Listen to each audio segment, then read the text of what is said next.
Wa ma kana Allahu mu'adzibahum wa hum yastaghfirun. Allahu akbar. Pada yang pertama, kalau bentuknya kata kerja, berarti pekerjaan banyak dilakukan. Wa ma kana Allahu liyu'adzibahum wa anta fihim. Memang di era Nabi itu ketika sudah mulai mendapatkan kemuliaan, kebaikan, ibadahnya banyak para sahabat. Orang-orangnya taat-taat sehingga memang nggak layak untuk dihukum. Ya. Tapi ketika nabinya telah meninggalkan kita semua, tapi ajarannya kan abadi, diwariskan. Nah, persoalannya sekarang bukan ajarannya, bukan pekerjaannya, bukan amalannya, manusianya mulai banyak yang meninggalkan ajaran itu. Sehingga di antara sebagian mereka memang sudah layak untuk diingatkan, bahkan dihukum. Hanya karena ada orang-orang yang banyak istighfar, banyak bertobat, banyak kembali kepada Allah, maka Allah menahan itu untuk tidak menjadi malapetaka yang lebih besar.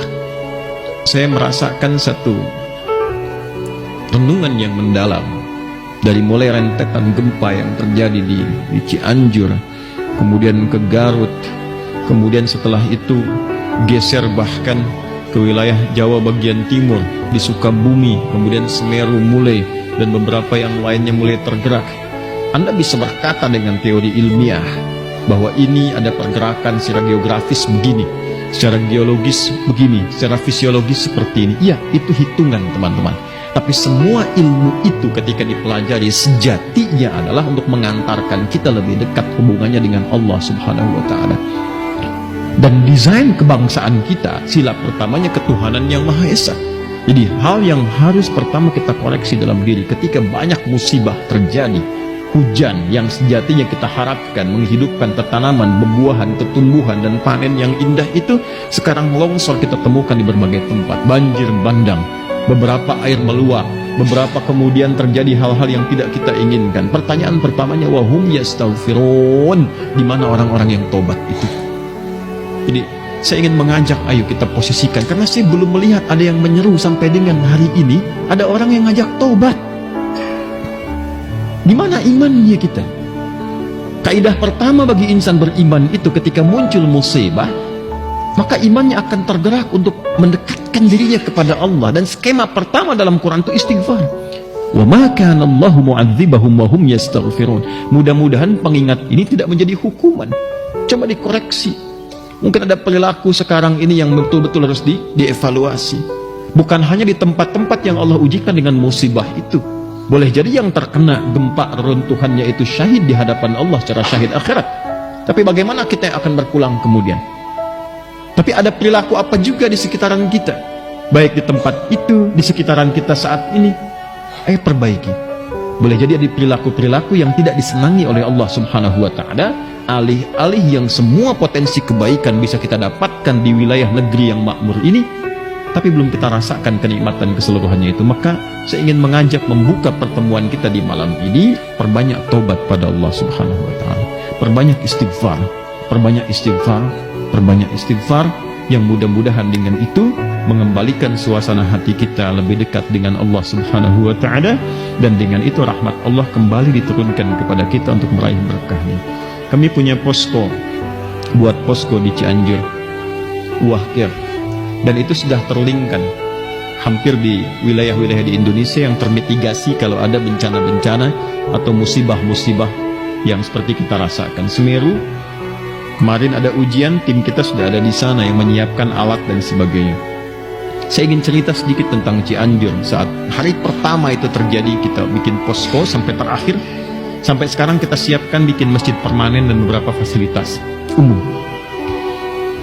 Saya bukan ingin cerita tentang rumah yang hancur terkena gempa atau tersapu longsor itu. Saya ingin cerita tentang rumah-rumah besar yang terlihat mewah, yang bahkan tak nampak retakan. Tapi ketika dilewati, ini nyata ya, karena kami sendiri yang berangkat ke sana, saya berada di sana. Dan alhamdulillah cukup mengetahui, termasuk kisah-kisah yang viral itu, kita tahu gitu. Yang paling menarik adalah penghuninya kosong, tidak ada yang huni. Padahal itu rumah mewah, besar, ya bagus. Dan saya kira itu dihasilkan dari hasil yang tidak mudah. Mungkin bertahun-tahun bekerja, belasan tahun, bisa puluhan tahun untuk menghasilkan itu. Letaknya strategis, Tapi ternyata penghuninya lebih menginginkan dan lebih berminat untuk tinggal di tenda-tenda yang bahkan sebelumnya kurang layak. Jadi daripada menghuni rumahnya yang mewah itu, dia lebih memilih untuk tinggal di tenda. Atau tidak tidur di lapang sekalian, tanpa alas, tanpa atap sedikit pun.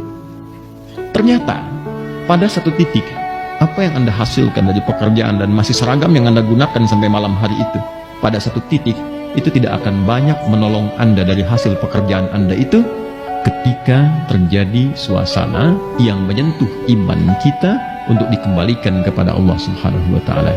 Jadi saya ingin katakan, kalau Anda berangkat gelap, pulang gelap hanya untuk mengumpulkan dunia, akan tiba pada satu masa, sepersekian detik itu dunia yang Anda kumpulkan selama puluhan tahun jadi tidak bernilai di hadapan Anda. Dan yang paling bernilai itu istighfar Anda, takbir Anda. Jadi jangan sampai dipaksa dengan hadirnya gempa yang meruntuhkan baru Anda istighfar, astagfirullah ya Allah, Allahu Akbar. Itu kemana aja kalimat itu?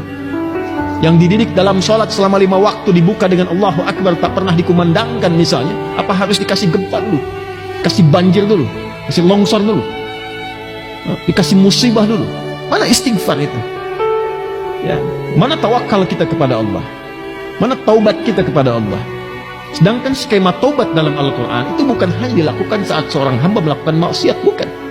Skema taubat itu skema membersihkan diri supaya menjaga suasana hati itu dalam kebaikan. Makanya Nabi SAW mengajarkan sebelum tidur taubat, istighfar 70 sampai dengan 100 kali. Allah menegaskan, innallaha yuhibbut tawwabin. Allah mencintai orang yang senantiasa bertaubat, memperbaiki diri dari ujung kepala sampai dengan ujung kaki. Dan itu mendamaikan hati, mendatangkan keberkahan. Maka mulai hari ini saya kira hal pertama yang harus dilakukan adalah kita evaluasi dari semua bagian pekerjaan kita. Bukan hanya musibah yang kita rasakan secara luas, boleh jadi ada musibah yang akan menimpa kepada setiap personal, yaitu keberpulangan ia kepada Allah Subhanahu wa Ta'ala. Alladzina idza asabathum musibah qalu inna lillahi wa inna ilaihi raji'un. Dan kalimat itu seringkali diucapkan ketika ada orang wafat, kan? Setidaknya jangan Anda selalu kaitkan taubat itu kepada konteks yang sedang kita alami. Ada hujan, ada gempa, ada banjir, ada itu. Setidaknya persiapan sebelum menjemput maut saat kita akan pulang kepada Allah Subhanahu wa Ta'ala.